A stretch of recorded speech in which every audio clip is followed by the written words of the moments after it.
Na semana que se encerrou no dia 20 de março, Bahia, Pernambuco e Lisboa vivenciaram momentos importantes, ao mesmo tempo que a Cisplatina entrou no radar de Dom Pedro e de José Bonifácio.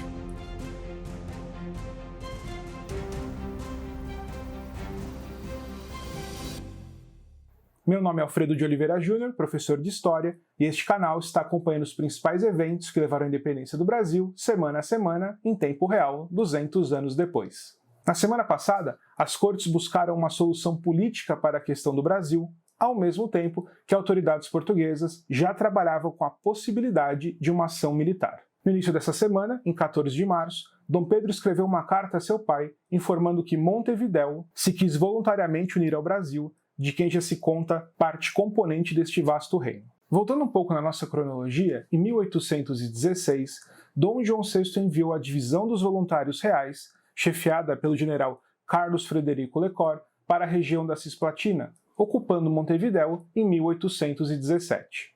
Forças contrárias à ocupação portuguesa, chefiadas por José Artigas, continuaram lutando por mais 3 anos, até serem definitivamente derrotadas em 1820, na Batalha de Taquarembó. Em 1821, Dom João VI ordenou a realização de um congresso na região, cujo objetivo era de seus habitantes decidirem o futuro do território cisplatino. O congresso iniciou suas atividades em 15 de julho e 3 dias depois, os deputados votaram de forma unânime pela união da região ao Reino de Portugal, Brasil e Algarve, sob o governo do general Lecor. Mas em dezembro daquele ano, o ministro português dos Negócios Estrangeiros e da Guerra, Silvestre Pinheiro Ferreira, escreveu a Lecor manifestando sua indignação em relação à anexação da Cisplatina e à ação do general, informando que o futuro cisplatino seria decidido pelas cortes de Lisboa. Lecor, então, no início de 1822, escreveu a Dom Pedro, expondo como se dera a incorporação da Cisplatina ao reino, reforçando que havia obedecido às ordens de Dom João VI.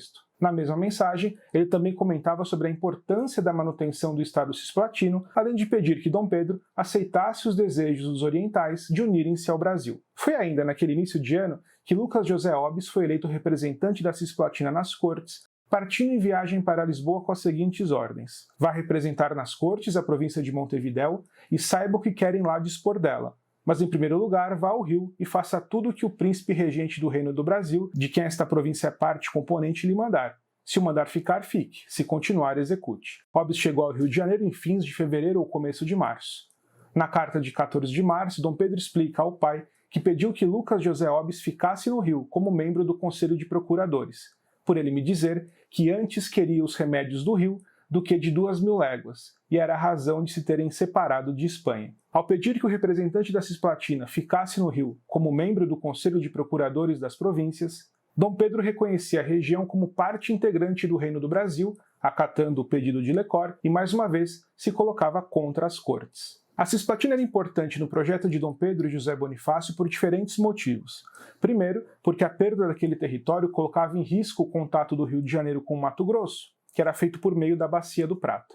Em segundo lugar, o Estado cisplatino contribuía para a vastidão do Reino do Brasil, que estava presente nos 2 maiores rios da América do Sul, o Prata e o Amazonas. E por último, a entrada da Cisplatina no Reino do Brasil garantia mais uma província ao lado do projeto de manter a unidade do reino, tendo o Rio de Janeiro como seu centro de poder. Tanto assim que, num ofício secreto a Lecor, escrito em 2 de março de 22, Bonifácio instruiu do modo de se conduzir com as autoridades em proveito da união entre a Cisplatina e o Brasil. Enquanto o governo de Portugal e as cortes criticavam as ações de Lecor, Dom Pedro, em carta a seu pai, elogiava o general, afirmando que ele tem feito grandes serviços à nação e, muito em particular, a parte mais interessante da monarquia.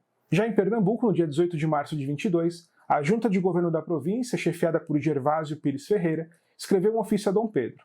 Na carta, o governo pernambucano iniciava informando que diversos periódicos, vindos do Rio de Janeiro, têm anunciado a generosa resolução de Vossa Alteza Real de ficar no Brasil, para se servir de ponto de união, assim as suas províncias entre si, como a destes com o Reino de Portugal. A lembrança dos nossos caros irmãos de São Paulo foi tão feliz e política quanto nobre a resolução de Vossa Alteza Real, para deixarmos de louvar àqueles o denodado patriotismo que os caracteriza e de agradecer a Vossa Alteza Real o vivo interesse que toma pelos portugueses deste novo hemisfério.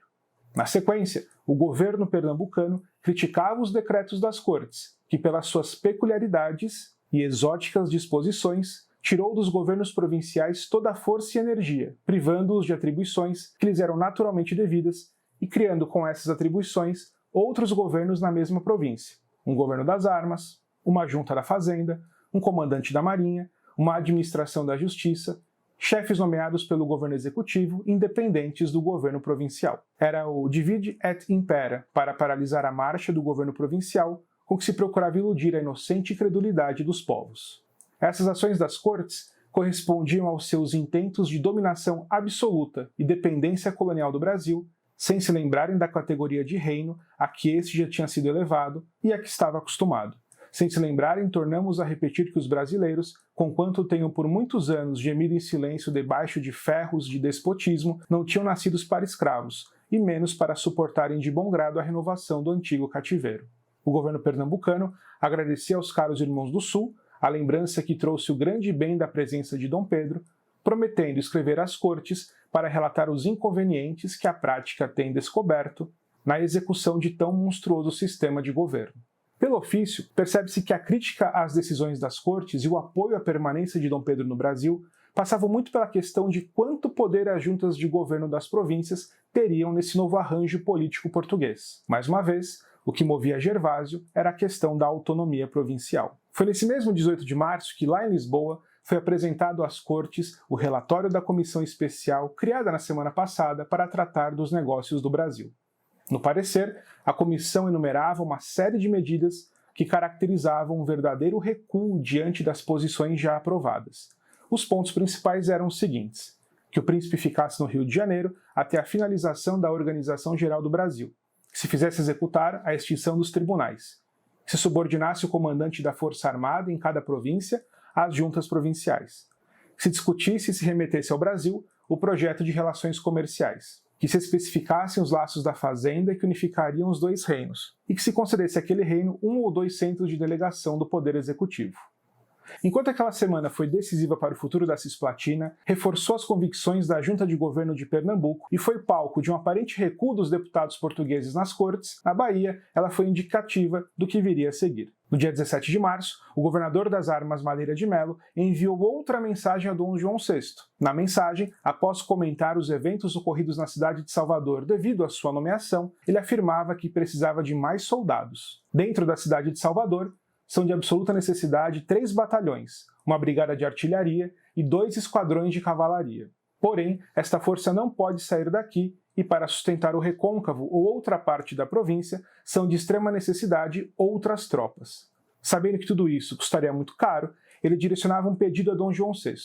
Como eu não tenho autoridade alguma sobre a junta da fazenda, rogo a vossa majestade que lhe mande que abonem toda a despesa que será necessária fazer em compra de cavalos e em todos os objetos militares precisos para a conservação desta província. Na sequência, ele defendia que a situação marítima da Bahia torna indispensável aqui a existência de alguns navios de guerra, comandados por oficiais muito hábeis e constitucionais. Ainda que o pedido de Madeira de Mello pudesse levar meses até ser atendido, a sorte parecia estar sorrindo para o brigadeiro, porque no dia seguinte, 18 de março, alguns navios da esquadra chefiada pelo brigadeiro Carrete, que levava parte da divisão auxiliadora de volta a Portugal, apareceram no litoral da Bahia. Parecia que Madeira de Mello teria parte dos soldados que havia pedido muito antes do esperado. Se você gostou desse episódio, se inscreve aqui no canal, curta, compartilhe e ative as notificações, pois muito mais está por vir. Até a próxima!